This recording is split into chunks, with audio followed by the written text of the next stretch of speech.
West Denver. Sleep deprived and heavily caffeinated. All right, let's do this then. This is the Jeff and Bill Show. I don't agree with that. They don't always agree, but hey, at least they have coffee. Coffee. And each other. I love you, man. God help us. I want to bless him. We need all the help we can get. Now here's Jeff Hunt and Bill Thorpe. The Jeff and Bill Show on News Talk 710 KNUS.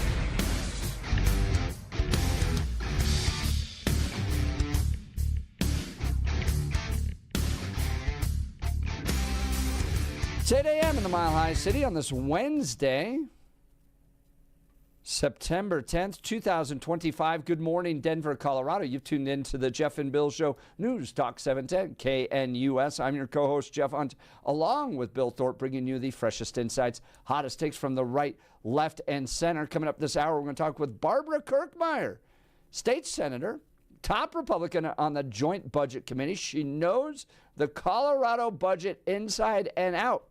She the best to take on whatever Democrat, who's it, Michael Bennett or Phil Weiser that are running for governor? Goodness. Pale, stale, and male. That's what the Democrats always put up at the end of the day, whether you're Mike Johnston or Jared Polis or Michael Bennett or Phil Weiser. It's the same formula that gets you elected in the state. But we're going to talk with whether or not Barbara Kirkmeyer is the best to take on the Democrat establishment in the state. She's got a lot of Republicans in the race. Why is she best? Making her announcement yesterday.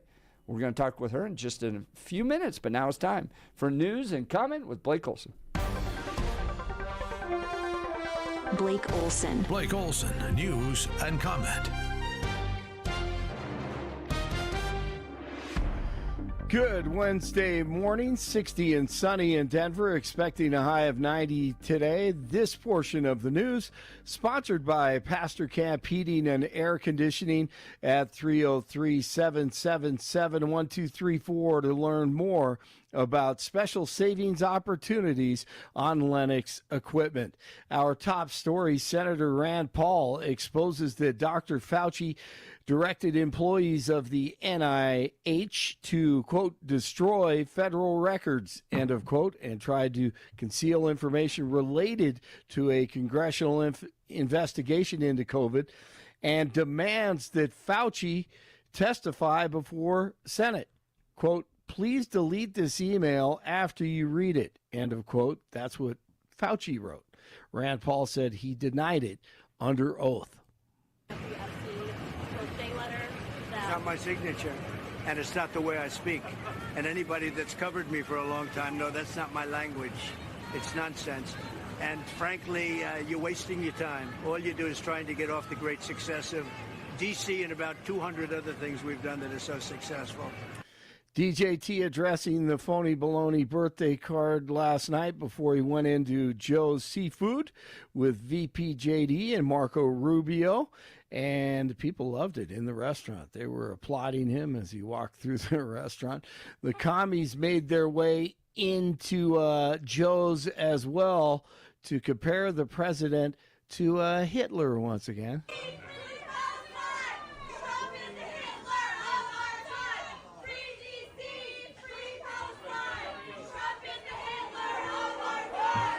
Well, at least they didn't bring drums.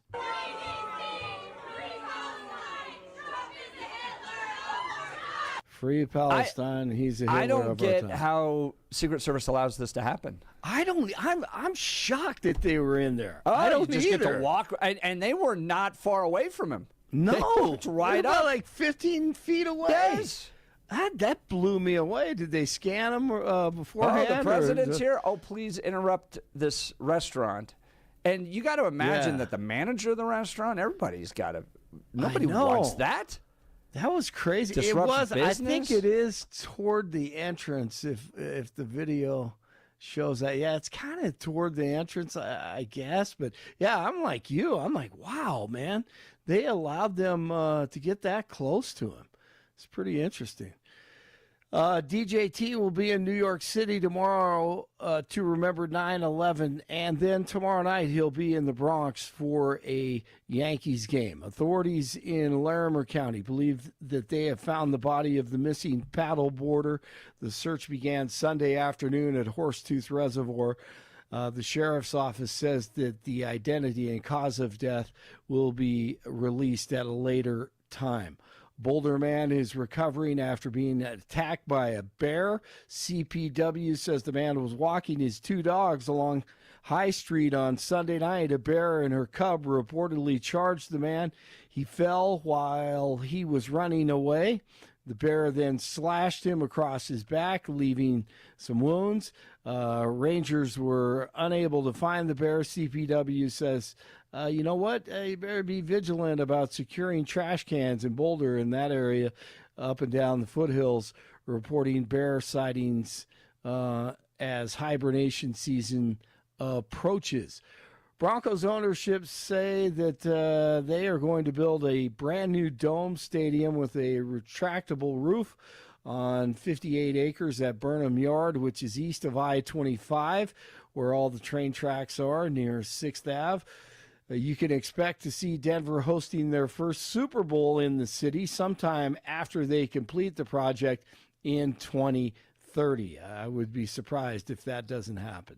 Having plenty of sunlight will help the turf situation along with the retractable roof if they roll the real grass in and out of the stadium, as Billy and Jeff were talking about earlier in the show. It's all stadium talk, football and stadium talk. I love it. The Supreme Court has agreed to hear arguments on whether DJT's global tariffs are legal. The focus of the arguments will be on Trump using a law meant for times of emergency to impose tariffs without the help of Congress. The Supreme Court said it would hear the arguments in November. The stabbing in Charlotte on the light rail fires up anyone with a heart. Soft on crime. In this situation, this case, again, leftist judges, DAs in the city, and women of power allowing this murderer to commit 14 priors, 14 crimes, and then released. Here's Geraldo. Criminally insane, I submit, have no right, once they act out. Everybody that kills someone's crazy. I mean, I think it's crazy to kill someone. But no, I think some are bad. I think some people are just bad. He allegedly muttered racial statements that no one's talked about. This guy's crazy. So I'm not going to repeat them after the act. This guy's crazy. He had a motive. His motive was that this was a white chick. That's his motive. Maybe. His motive was that this is the most vulnerable, hateful to him, vile symbol to him, a blonde chick sitting in front of him in the subway. Possibly. Good chance. Jury selection continues today in the federal trial of Ryan Ruth, the man accused of trying to assassinate President Trump. Speaking of crazy, that joker is crazy.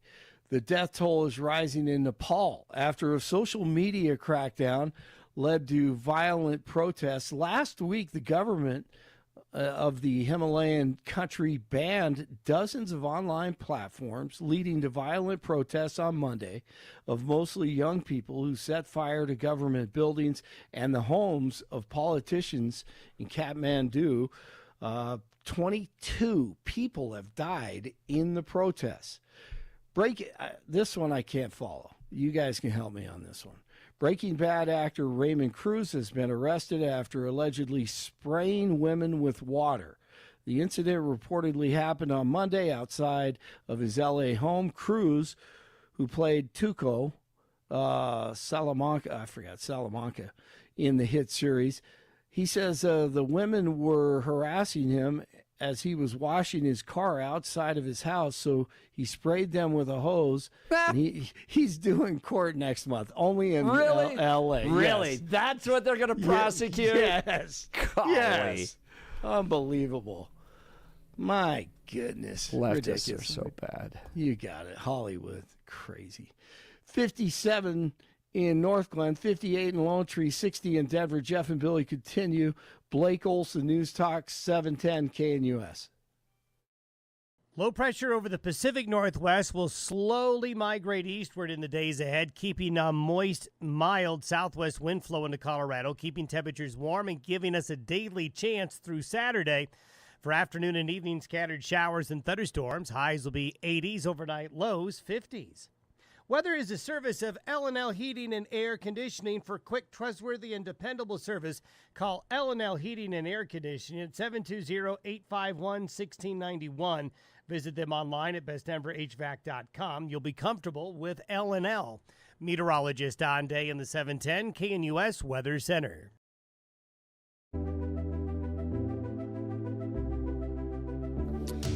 Well, friend of the program, Barbara Kirkmeyer, had a big announcement last night. Let's play the video she released. It's time. It's time for a governor who knows how to govern and who believes Colorado's best days are still ahead. I'm Barb Kirkmeyer. I'm a mom, a grandmother, and a lifelong Coloradoan. And today, I'm announcing my campaign for governor of Colorado.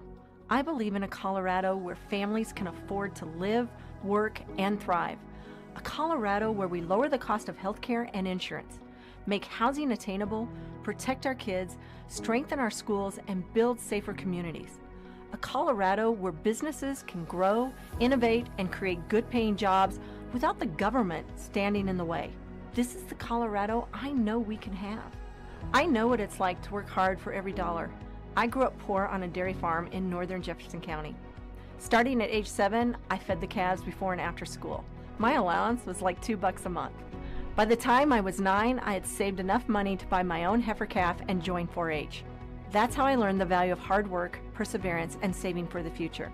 I worked my way through college, and I went on to build small businesses, from owning a dairy farm to running a floral shop.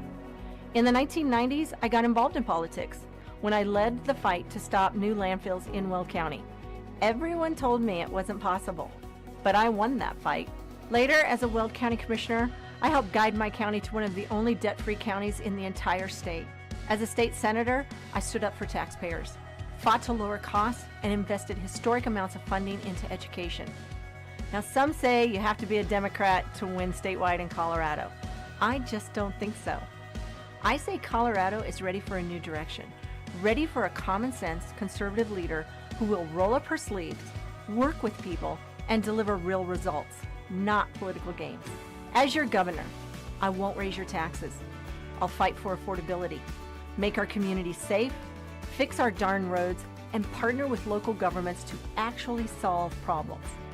I'll make sure our kids grow up in a Colorado full of opportunity with a future that is brighter and stronger than ever before. And just like Lancaster Lupton, the guy who first built this fort back in 1836, he took a risk. He established a fort and a trade enterprise on the wild prairie along the Front Range of the Rocky Mountains.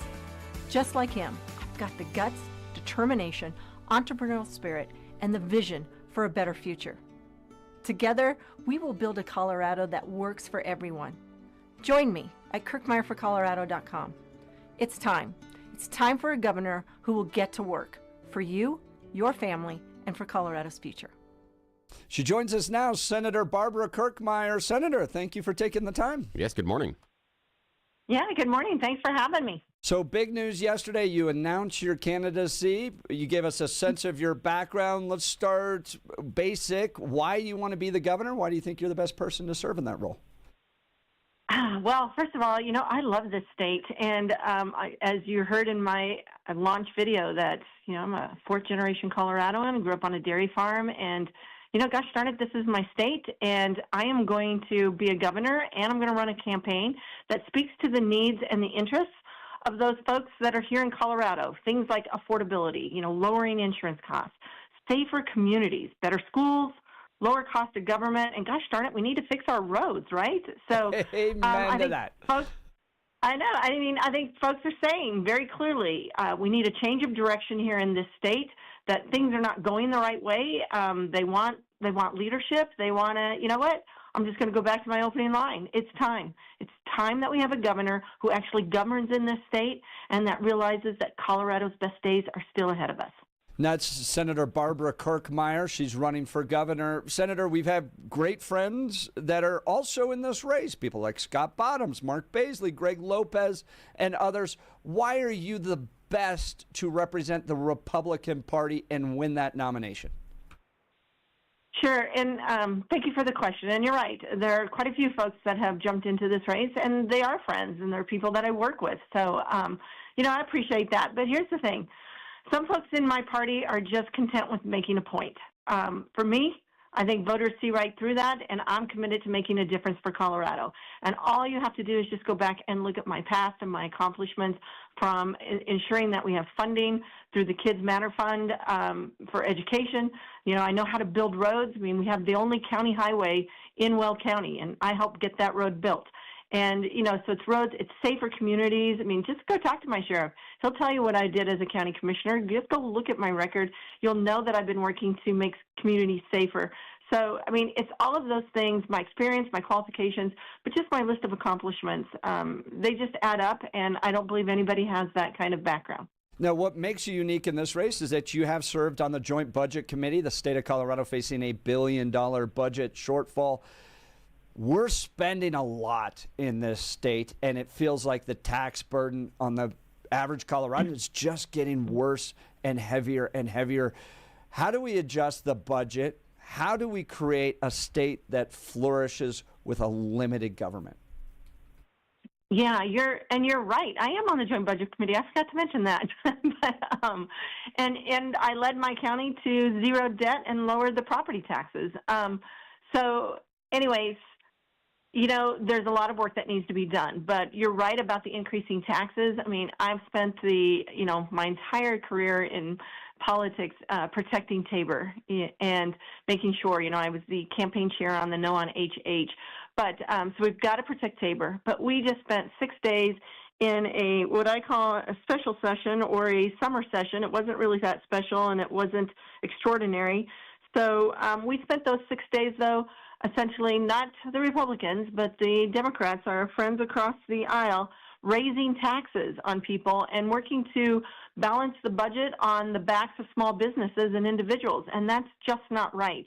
We need better leadership, and we need a governor who calls a special session and tries to say it's a budget session, but at the same time he doesn't give us any ability to cut spending.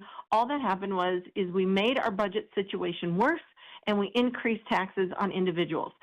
So it's going to take a change in leadership. It's going to take a change in the direction that we're going, and that's I'm going to look at that budget. I was asked the other day, like, what are some of the first things you're going to do? And I said, one of the first things I'm going to do is comb through that budget, scour through it, and come up with cuts. Gosh darn it, if Governor Bill Owens can do it when he was governor during a recession, and Governor John Hickenlooper can do it when he was a governor during the Great Recession, I'm pretty sure that Governor Kirkmeyer will be able to get it handled, and we'll get our budget in shape within that first year. That's Senator Barbara Kirkmeyer. She's running for governor here in Colorado for the Republican nominee. Senator, we hosted Dave Flaherty yesterday from Magellan Strategies. New poll out, 30% approval rate among Democrats, roughly 30% approval rate among Republicans. When I've talked and been down to, for instance, the Bernie Sanders rally, AOC, high favorability in his poll. It looks like what Democrats and I would say even moderates and independents want in the state of Colorado right now is a more aggressive Democrat Party. 30,000 people showed out for AOC and Bernie Sanders, and they weren't Antifa. Some were, kind of protesters, but a lot of them just kind of boomers that seem to want a Democrat Party and a Colorado government that's more progressive. How do you win in a state where Republicans aren't winning statewide, where polls show that what they want is more progressive leadership? What becomes the message to them? How do you win them over? Jeff, if they're asking for more progressive leadership, you're not going to get that from this common sense conservative. I mean, that's not going to happen. I think that's part of the problem that we have had in the last few years, especially, during this administration and when we have one-party control in our state where the House, the Senate, and the governor's office are all controlled by Democrats. It's very clear, even in that poll and in other polls that I've seen, that people are saying we need to chart a different course, that we are going in the wrong direction. And it is unaffiliated who I think are saying it the loudest. They're saying, look, we don't think the Democrats right now that are in leadership positions, and that poll that came out on Monday clearly shows that they don't believe that Governor Polis is doing a great job, and they don't believe Bennett or Hickenlooper are doing that great of job. I mean, their disapproval ratings are high. I mean, and they shouldn't, after you've been in office that long, they shouldn't be that high. You should be able to start talking about things that you've done. But, people, and like I said, unaffiliates are saying, look, we've got to have leadership that is willing to roll up their sleeves and actually go to work and work for the people in this state. And get away from some of these far left extreme agenda items, things that they've been working on. We just need a change in direction, and we need that change right now. And the people that are in charge right now clearly are not getting it right. But for us as Republicans, in the last few years, we've had, differences within our own party where we've gone after each other. I feel like our party was pretty much completely divided, especially back in 2023, 2024 time frame, and our candidates have been terribly outspent. But the big difference now is, like I just was saying, 8 years of unbridled far left lawmaking. Look what it's done. Look what it's done for our state. And people are feeling it every day in their pocketbook, in decisions that are being made for them down at the Capitol, instead of, just how about we just let parents parent and, teachers teach, and government just gets out of the way. That's Senator Barbara Kirkmeyer. She's running for governor. We're getting text messages, and I want to ask you this. People are saying what we need is the most conservative voice to fight back and to be combative and take it to the left. Is that the best direction? Is that a winning direction for Colorado? Are you the most conservative candidate in this primary? And like I mentioned, is that a recipe for success in your mind? I don't know if that's a recipe for success. I would say look back at some of our previous elections in primaries, and it doesn't appear to have been a success then. But I don't know all the candidates running in this race. There are 16 Republicans who have filed, and I don't know them all. So I can't tell you if I am the most conservative, but I can tell you that I am the most common sense conservative that actually gets the job done. And that's what I think we need in this state. That's Senator Barb Kirkmeyer. She announced that she's running for governor. Big list of Republicans because Polis has got to tap out this time. So there's an opportunity. Now, talking about the political landscape, Senator Kirkmeyer, the Democrats do have some wind in their back based on some voter affiliation in previous elections, but they come to the table with the idea that government is going to be the solution. Now, I believe you've accurately identified that many voters in Colorado feel that they're being left behind by the economy, not being able to afford housing, difficulty with cars, health care, child care. Can that new couple that just got married afford to not only just buy a house, but even to have a baby? Now, Senator Kirkmeyer, where I'm going with this, you are, so far, one of the budget experts. Talking about Colorado, when we throw something like Weiser or Bennett on the other side of the aisle, they don't have the nuts and bolts experience with the financial difficulties the state of Colorado has. Your advantage is the boring stuff with the money. But how do you win with the boring stuff about the money? Well, I'm going to disagree with you a bit there, Bill, because I don't think the boring stuff is about the money. And I think most people, when they're sitting around their kitchen table or dining room table figuring out their budgets, and their home budgets, they don't think the boring stuff is about the money either. And government has reached time and time and too many times into their pocket and asked for tax increases. And like I said, during the special session, we increased taxes to the tune of about $250 million when, our federal folks went and lowered our taxes. So I think it's really about getting our message out and really about getting my message out. And like I said, I am going to run a campaign that speaks to the needs and the interests of the people in this state. I am running to be a governor for everyone in the state, not just a certain party, not just the president, running to be the governor for any president or any certain party. I'm running to run a campaign that says, here's how we are going to get back on the right track. I truly believe that our best days are ahead of us, and that we need to address things like the cost of health care and the cost of insurance, and that we need to address those things related to public safety so that people feel safer in their communities, because that's what I'm hearing. And like I said, fixing our roads. Gosh, I heard about this a long time ago, when we were talking about it in the late 90s. It came up in 2009, 2013, and then it kind of died down, but it is coming back, and people are upset over their infrastructure system, the road system in this state. So I think what it is, it's about getting the message out, having a clear vision, being committed, and then being willing to be accountable. I think that's what's missing with our leadership now.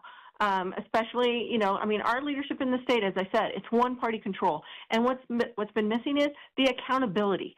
They think they can just pass anything and nobody's watching. A good example is, look what just happened during the summer session that we just had. 6 days we were there. No opportunity to cut spending. 6 days of listening to Democrats bash Republicans at the federal level for cutting taxes, of all things, for goodness sakes. Then 6 days of increasing taxes. And then 2 days after the special session was over, the governor first meets with the press before he meets with the Joint Budget Committee, to let us know that he is cutting Medicaid provider rates. And what that does is it cuts access to health care. Certainly for the over 1.2 million people who are on Medicaid, it will impact their health care and access to health care, but it will impact access to health care for everyone in the state of Colorado. In case people haven't realized it, over the course of time, when this governor has been in charge and this one-party control has been in charge, we have taken our hospital system from being a thriving hospital system to a barely getting by system. We have 25 counties, and I think it actually might be 26 now, with Delta Hospital closing their maternal health care services, but 25 counties that have maternal health care deserts in this state. That is just wrong, and that needs to be fixed. And that's what they have been doing in our one-party control. So, again, I think people are telling us very clearly, in any poll that I have seen in the last 2 or 3 months, they are saying we need a change of direction. The one-party control, this legislature, has been going in the wrong direction. We're worried about jobs. We're worried about small businesses. We're worried about, our bottom line, our pocketbooks. And this legislature is off on a whole totally different tangent and going the wrong way. So I believe when I get my message out there, when people say, gosh, there's an alternative to one-party control that's been doing quite frankly, not an eloquent word, but crappy job, I think they're ready for a change, and they're ready to vote differently and support Republicans, support those people who have the message that they know how to lead and that they can make the change. That's Senator Barbara Kirkmeyer. She's running for governor. Senator, who's worse, Michael Bennet or Phil Weiser?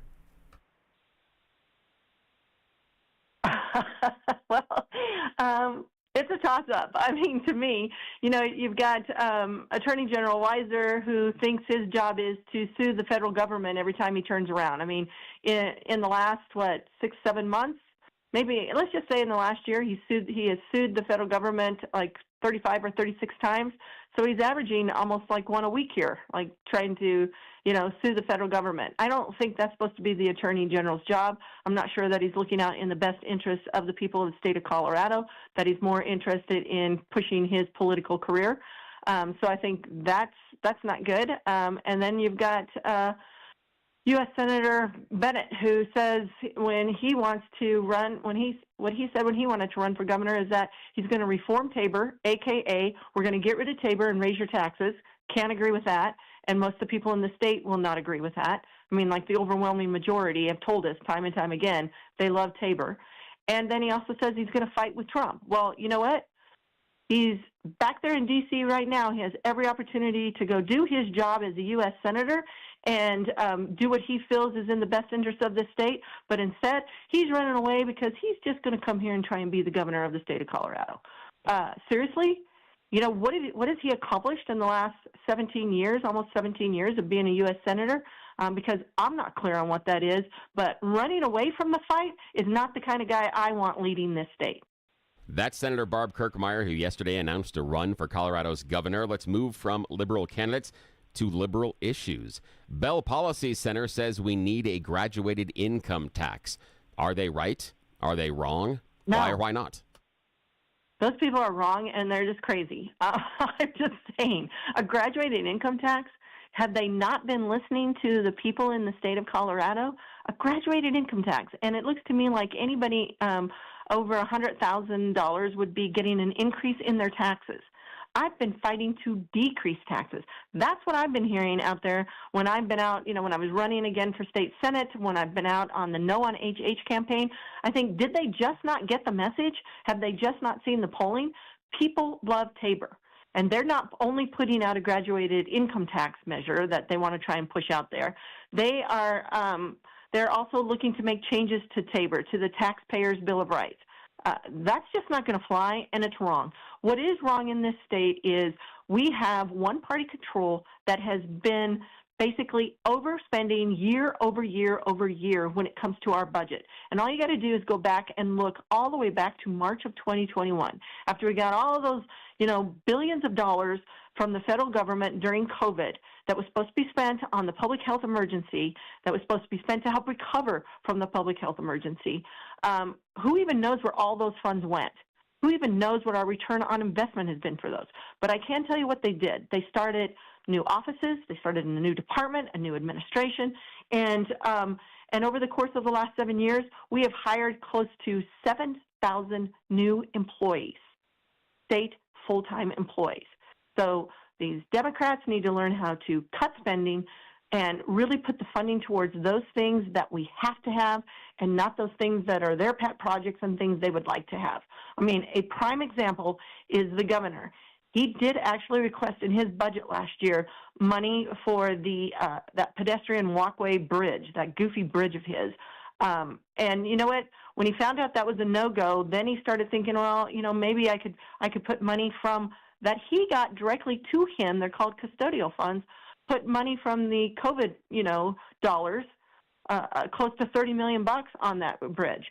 And I'm like, why aren't you putting that $30 million towards our rural healthcare system? So it's things like that. I mean, Bell Policy is the one who keeps pushing these goofy, and I'm sure they're going to criticize me over that, but these goofy policies of increasing our taxes, they've done it for the last, at least that I know of, last 5 or 6 years, and they just need to stop. They need to get on board and have an understanding where the people in this state are, because they're not for increasing their taxes. She's been the top Republican on the Joint Budget Committee fighting the Democrat overspending that's been taking place in the state for years. She's now running for the Republican nominee for governor. That's Barbara Kirkmeyer. You can learn more about her by going to kirkmeyerforcolorado.com, kirkmeyerforcolorado.com, or follow her on X at kirkmeyerforgov. She's always been so generous with her time coming on to explain budget issues, and now the fact that she announced it yesterday joins us the following morning. It's a real honor. Senator Kirkmeyer, thank you for your time this morning. Thanks a lot. Thank you all. Appreciate it. And appreciate you all being so engaged and keeping the public informed. You guys are doing a great job. Thanks. I appreciate that. Thanks. Senator Barbara Kirkmeyer, what do you think? Lots of candidates out there. Do you think she's the right one to represent the Republican Party? Interesting statements there. She said, I may not be the most conservative, but I'm the most common sense conservative. Does that matter? Yeah. Should we elect the most conservative and take it right to the left? Or is it somebody that can navigate some of these complications and win over independents that, according to Dave Flaherty's poll, are looking at somebody like an AOC? I got a question on that one for especially conservative voters here in Colorado. Does the scoreboard matter, or does purity matter? Now, on the scoreboard, do you want more Republican representation? But would you take it if it's not as conservative as you want? Would you take the gamble that even more R's, even if some of them might be more liberal than you are, listener, could get more Republican policies across the line? Or is purity of conservatism better? Do you care about the scoreboard, or do you care about the players? And I'll raise this question because this is a real life scenario that happened. Yes. So I worked on the Romney campaign. Yes, you did. Mitt Romney lost pretty big to Barack Obama. Yeah. We then went around as a party, and I was a part of all these meetings talking about how we need to appeal more to moderates. And then by 2016, Donald Trump comes barreling through. And was he appealing to moderates on things like immigration, for instance? Not necessarily. Yet he wins that, goes on to win the popular vote in 2024. Was that a more moderate approach, or did he win because of the power of his personality? Got a question it's there, all though. Out there. Is Trump a classic conservative, or is he a populist? Is that the message behind? If Donald Trump's the one that came down the stairs and won, does he fit the mold of that classic purity test of a conservative? Or in another day and age, maybe even another month, does he get the tag of rhino? Join the conversation. Who are you voting for right now? Let's just throw some of the names out there. You've got Scott Bottoms, state rep, pastor down Colorado Springs. You got Mark Baisley, state senator, former state rep, business guy, engineer. You've got Greg Lopez, former congressman, running around and talking with folks in a storied career with grassroots conservatives. Who am I missing here? There's a long list. I know. There's like 14 of them, and those are the ones that come to mind at the top of my mind. Who am I missing? Give us a call, 303-696-1971, or text us on the Dan Caplis Law text line, 720-819-5115. Who should the Republican nominee be for governor? Want to hear from you. Great conversation with Barb Kirkmeyer. You're listening to The Jeff and Bill Show. This is Denver's talk leader, News Talk 710, KNUS.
Welcome back to the Jeff and Bill Show. Who do you support for Republican nominee for governor? Barbara Kirkmeyer announcing her candidacy yesterday, joining the Jeff and Bill Show. A lot of great friends that are in this race.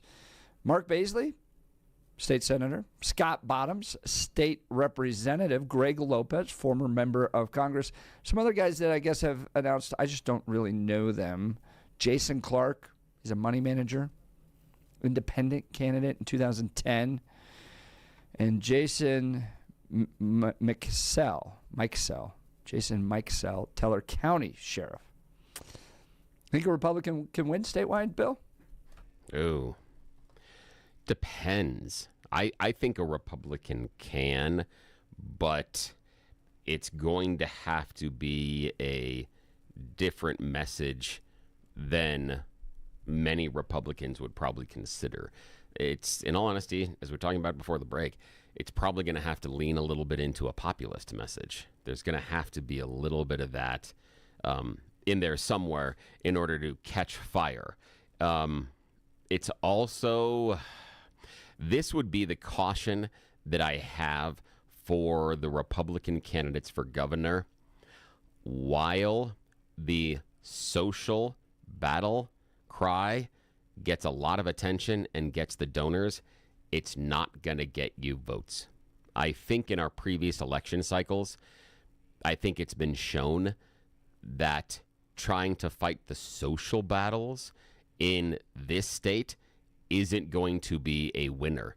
But if you can fight the economic battles, the kitchen table battles, I think you do have a really good chance, specifically because of who you are facing in Weiser and Bennett. And part of that is going to be Bennett hasn't been here, so anybody that has been is going to be able to say, hey, look at how well you've been managing the budget in Washington. What is it up to now? How many trillion? Why do we need that here? Why do we need all of this here? That's going to be the argument, is that why do we need that sensibility here in Colorado when we're already facing, we have and again, you go back to Tabor, we have a series of guardrails that are set up so that we don't repeat what you did in Washington. Why should we trust you back here, Mr. Bennett, with our money and our budget and our finances, given how you spent and what your priorities were in Washington? And how do you know what really matters to Colorado at that point anyway?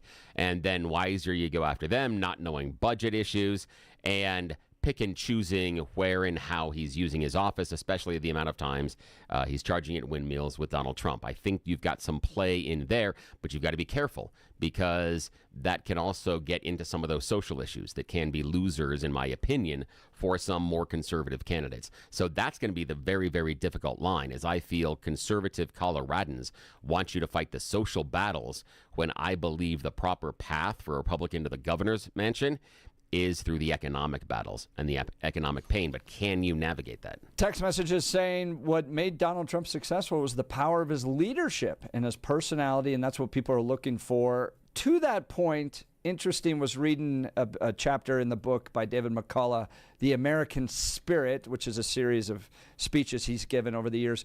And in his conversation about Teddy Roosevelt, he talks about the power of the personality in securing the presidency, in the sense that that's what got Teddy Roosevelt in there. In fact, this was given years before Donald Trump was even on the scene, but you could swap out through that chapter Donald Trump's name for Teddy Roosevelt's name and probably come to the same conclusion, that it was the power of his personality and leadership that secured him, because people are drawn to that. And there's a great point in there that he goes, Teddy Roosevelt made decisions based upon his view of leadership and then just let Congress debate not the issue, but Teddy Roosevelt.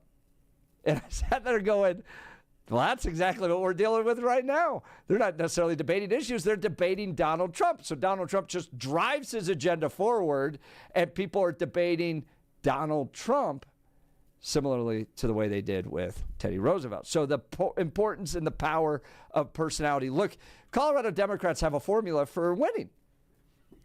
Pale, male, and stale.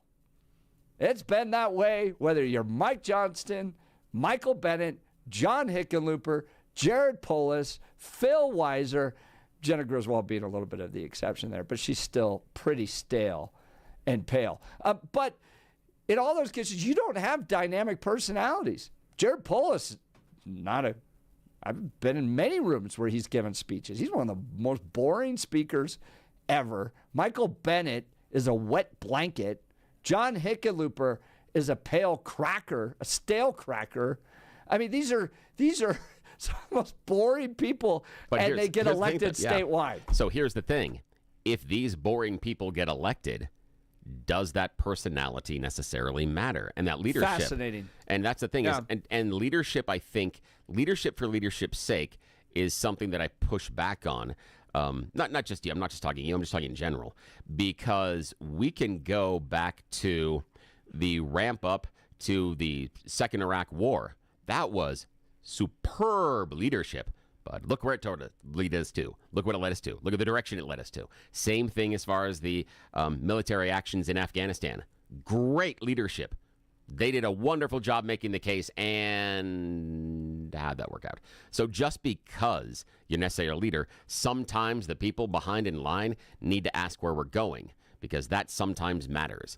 And I think that's kind of the issue, is that you need to have that leadership, I believe, but I don't think you can lead based on the social issues. If you can provide leadership based on the economic issues, if you can come out, and I'm looking for the candidate, if the candidate can come out and go, here is my plan to make housing more affordable in Colorado, and it has to be something outside the sphere of, I'm going to mandate they build these things, or I am going to have them build more houses, you're going to have to work through that a little bit more as far as what does that look like? How do we increase the investment? What does home ownership look like? If you can solve that problem, you probably can sail your way into the governor's mansion. But the question is, can you solve that problem? Give us a call. I've got a poll up right now. If you go to x.com/Jeff Hunt, who are you supporting to be Republican nominee for Colorado governor? Mark Baisley, Scott Bottoms, Barbara Kirkmeyer, Greg Lopez, others you could write in the comments there because I'm only allowed to pick 4 on X polls. But let me know. Would love to hear from you. Text message from 0556. I support Lopez because he's reaching out to the independents, those that have been disenfranchised by politicians. I agree with you, they write. Economy is where it is at. All right, let's talk Guy Rees. Great experience with these folks, right? They're a great middle level when you're looking for personal design, guidance, without paying for a crazy personal designer at those outrageous costs, while also not being left to your own devices wandering around Home Depot or Lowe's trying to figure out what paint you should buy because there's like 15 different types of paint. So Guy Rees, great middle level guidance for our family, professional design work, helping us select Hunter Douglas custom blinds, shades, and shutters for our home. My wife has been thrilled with her experience with them. We connected with Crystal over at the Guy Rees location in Parker. She has come out to our house, brought samples, brought paint color samples as well, so we could see exactly what it's going to look like in our house. And it's been a wonderful experience. Whether you need window treatments or full room decor, they're there to help you. They bring a personalized in-home consultation directly to you. So you can get the same expert advice right in your home that I'm getting by visiting GuyRees.com. That's GUIRYS.com, GUIRYS.com to schedule your in-home consultation. Go see the great people at Guy Rees. You'll be sure to thank me. You're listening to The Jeff and Bill Show. This is Denver's talk leader, News Talk 710, KNUS.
Pull up on x.com/Jeff Hunt. Who are you supporting to be Republican nominee for Colorado governor? Mark Baisley, Scott Bottoms, Barbara Kirkmeyer, Greg Lopez. Bill, how do you think Barbara did during the interview? I think she did well. I think that she showed an understanding of the pain points from Colorado voters, especially focusing on roads and economy. But is that sexy enough to win? The idea is she didn't necessarily fight those social battles, but that's what gets the eyeballs. That's what gets the attention. So can she navigate that? As long as she presents herself, I believe, as a good alternative and someone that knows the numbers, I think she can do well. You know who I'd love to see running for office at some point? Maybe not this one, but at some point, because I think he's a great guy. Yeah. Dan Kaplis with Dan Kaplis Law. Let me tell you about Dan. I've known Dan for well over a decade. Pro-life, pro-family, pro-faith, pro-America. Right there with us on the values. He has invested 40 years of his life helping people who've been hurt in serious motor vehicle crashes. Dan is believed to be the only lawyer in Colorado history to win 5 straight multi-million-dollar verdicts in Colorado crash cases. Dan is also believed to have won the largest truck crash verdict in Colorado state history. Dan Kaplis Law is the official law firm partner of the Denver Nuggets and the Colorado Avalanche. Dan Kaplis Law is a serious firm for serious cases. Dan accepts righteous injury cases on a percentage fee basis so that he can represent good people from all walks of life without regard to ability to pay. So if you need Dan's help, give him a call. Here's the phone number, 303-770-5551, 303-770-5551, or hit dankaplislaw.com. That's Dan, C-A-P-L-I-S law.com. Coming up in the next hour, Steve Reams is joining us, Weld County Sheriff. Got a retweet from Elon Musk. We're going to talk all about this. You're listening to The Jeff and Bill Show. This is Denver's talk leader, News Talk 710.